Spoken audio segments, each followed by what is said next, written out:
welcome back to Turbo Garage. So today I'm going to be working on my 2006 Mazda B2300, which would be the same as a Ford Ranger. And what I'm doing is the front brakes. They're starting to squeal and starting to sound kind of nasty, and I've been putting it off. I finally got the parts, and yeah, it's time to do the brakes. So I've already got the thing up on jack stand here and the wheel off, so let's look what's involved in doing a two-wheel drive Mazda B2300. So for a two-wheel drive vehicle, they're a lot more work than just a four-wheel drive where you can just slip the rotors off. These ones you've got to, of course, this has got a bearing set. You've got to take the cotter pin, the nut, the bearing off. You got to take the dust cap off. And then it's just standard, remove the caliper and replace the pads. So what I'm going to be doing is the rotor and pads. I'm not changing the caliper. I've got, I don't see any issue with it. It's only got I think I got 125,000 kilometers on this thing. It's pretty low mileage. So, but the rotors and pads are done. So let's get them off. All right, first thing I do is crack these nuts on the bolts on the caliper loose. It's almost a 13 mil, but it doesn't quite fit. So I've got you can use a 14 millimeter or 9/16 to get those off. With those bolts out, you can get the caliper off. It can sometimes be a little tight. So use a screwdriver, I find, just pry it off and slip the caliper onto the lower control arm there. I find that works quite well. Now you can pop the pads out. Actually, the pads don't look too terribly bad. The next thing to do is remove the caliper bracket. So to do that, I'm going to turn the wheel so you can get at it with a breaker bar. So the bolts you're going to be removing are on the back side here. There's one here and there's another one tucked up in behind. You can see it here. In behind the steering knuckle. So with a breaker bar and a 15 millimeter socket, you can crack these bolts loose.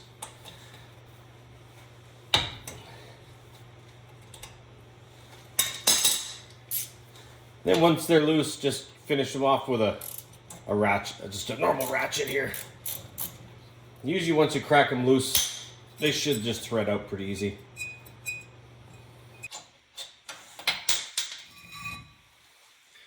So to get the dust cap off, if you want to reuse them, I don't recommend reusing them, but you can. You want to try to get in here with a small screwdriver and just slowly go around and pry it out. This one has already been dented and damaged, and you can see it's actually been leaking some grease out onto the rotor. So I don't care about it too much. I've got new ones to put on, so I'm going to be a little aggressive. But basically, you come in from the side like that. And you can usually, if you've got a fairly thin screwdriver, pop it. And you just work your way around and pry it. This is being not that cooperative, so I'm just going to beat it off here. There we go. Then take a pair of side cutters and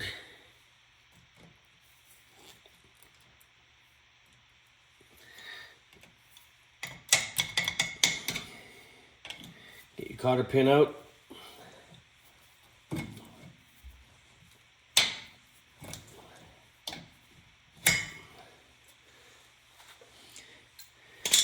Take your retaining nut.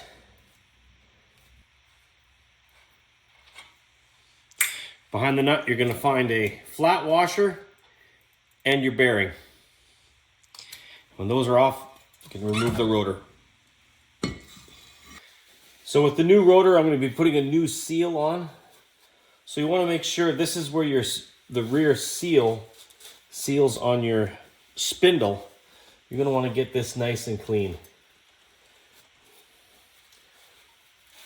So make sure there's no rust or debris on there.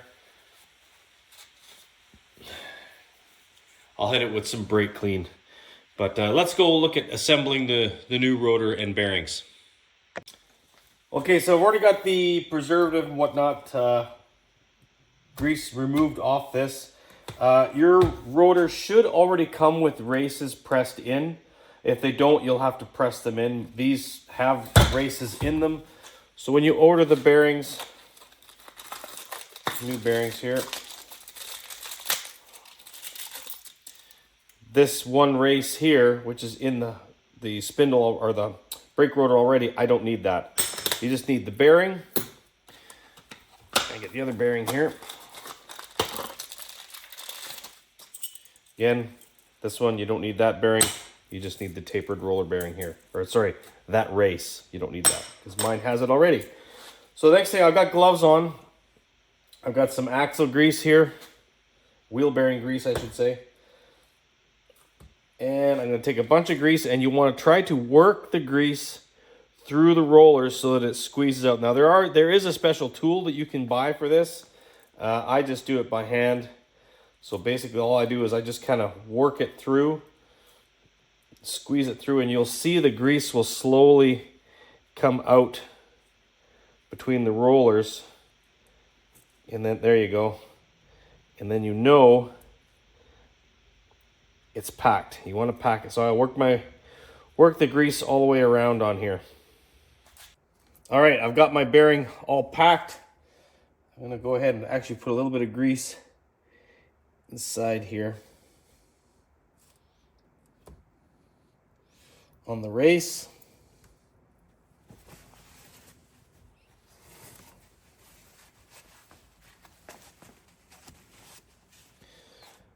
Now I'll drop my bearing in, make sure it's more or less kind of square so it rolls nice. And the next thing is your seal. I've got a genuine Motorcraft seal, BRS-10. So we're just going to go ahead and pop that on there. And then just go around with a hammer and slowly tap it in all the way around.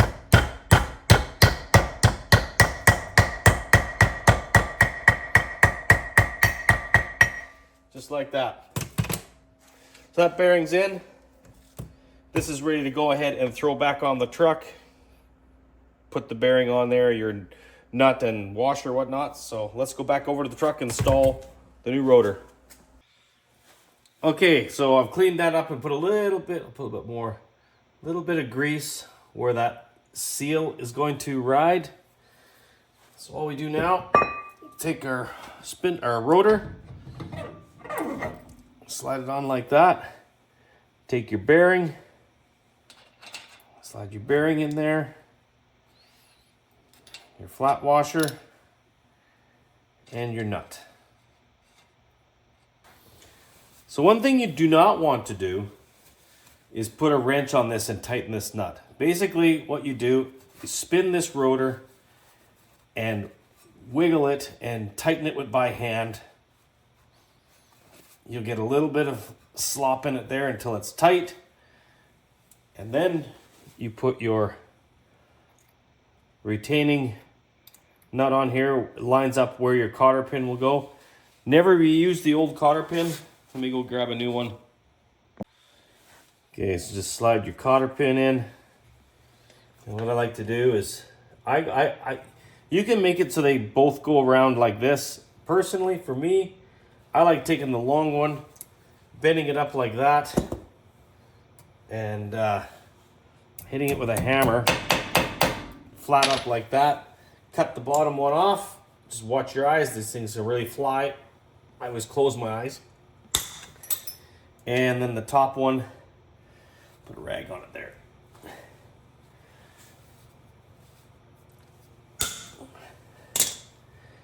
And there we go. That's how I do them. Now we'll get a new dust cap. And this is just a Dorman one. What's the part number? 13973. All you do, stick that on there like that. Give it a little light tap to get it kind of even all the way around. You don't want to dent it. And then all you do, I just take a screwdriver like this, and there's a little edge. Just tap that edge, spin the rotor, tap it in like that. until you get it all the way on. And this little raised lip here goes against the shoulder of the spindle. Sorry, of the rotor. Okay, that's our spindle on. Next thing to do now is we're gonna go clean up this caliper bracket, put in new hardware, and get ready to install the pads. All right, so for the caliper bracket, you just pop these off. I just take a wire brush the bit of debris out of here. These brakes came with new ones, so they just kind of slip in. I always leave one on so that if I can't figure out how these go on, you got the other one to go by, but I mean, it's pretty obvious with these.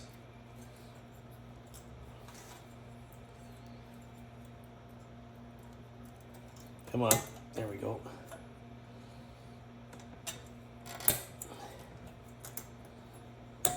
There we go.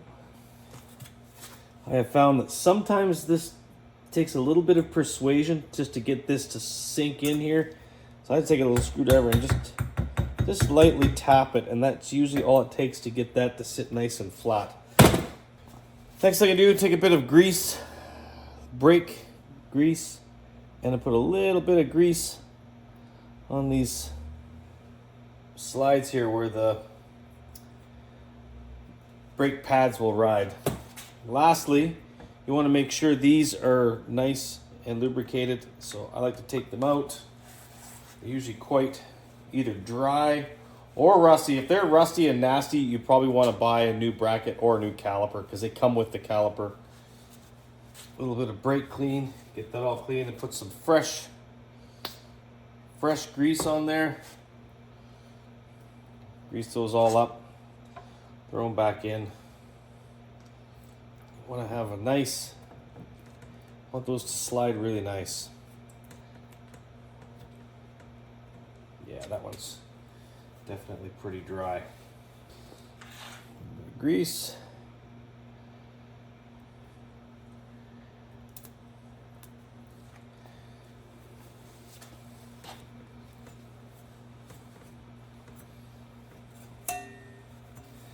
There we go.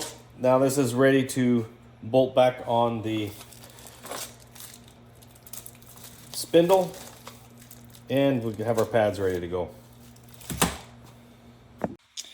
All right, I meant steering knuckle, not spindle. This bracket goes to the steering knuckle. So I got some fresh blue Loctite on the bolts.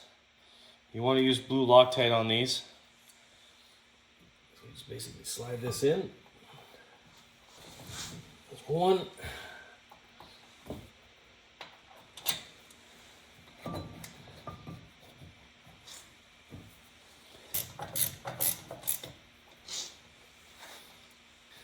Now there will be a torque spec for these. I don't have it handy.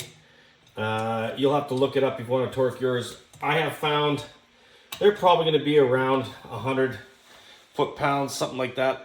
I usually use a breaker bar and just get them tight. Not crazy tight. I try to remember how tight they were when I took them off. Anyway, next thing to do, go ahead and slide your brake pads in.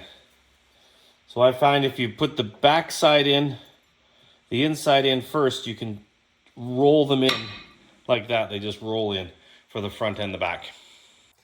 All right, with that bracket on and the pads installed, the next thing to do is compress the pistons in. So what I like to do is use the old brake pad because we got two pistons, and I've got this spreader bar, the spreader tool here. It works quite well. So you go ahead and just put that in there and start tightening it up, and that will push the pistons back. You want to make sure that when you do this, to make sure that your master cylinder has not been filled up as the brake pads are wearing and more brake fluid gets used. You want to make sure that you're not going to overfill your master cylinder when you press these back in. So I just checked my master cylinder. It was actually getting very full. I like to use a little syringe, and I just go ahead and suck some brake fluid out of the master cylinder to make room for this. Now really, you could go ahead and bleed, you should bleed the old oil out of here and flush some fresh oil into your caliper. I'm not going to bother doing it. If it was a vehicle that was maybe a little bit more expensive or performance, I would do it like in the Mustang, but on this, I'm just going to press it back. All right, with that pressed all the way back, take off my old tool, the old pads, go ahead and slide this on.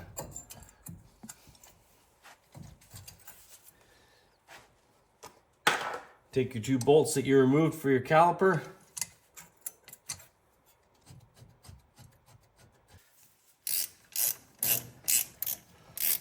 And we'll go ahead and tighten these up. Again, there will be a torque spec on this. I don't know what it is. I just make it tight. Not very, these are not really tight. They're probably only around 30 foot-pounds, if that. I just get them fairly snug with a 3/8 ratchet, and that works for me. So that's it for the brakes. The next thing you want to do before you move your vehicle is pump the brakes a few times, because you're going to clamp those brake pads on there. So, okay, so that's pretty much going to do it for this video. I just wanted to show you how to do the brakes on the 2-wheel drive Ranger or Mazda. Yeah, it's a little bit more involved than the 4-wheel drive ones. Those are really easy. But really, as you can see, you can save yourself a lot of money and do this yourself. You do not need some crazy tools. The average person should be able to do this and save yourself a lot of money. So anyway, I hope you learned something, enjoyed the video. Think about subscribing if you haven't already. And yeah, thoughts and comments down below. Let me know what you think. Anyway, that's about it for now. Thanks a lot for watching. Have yourself a great day.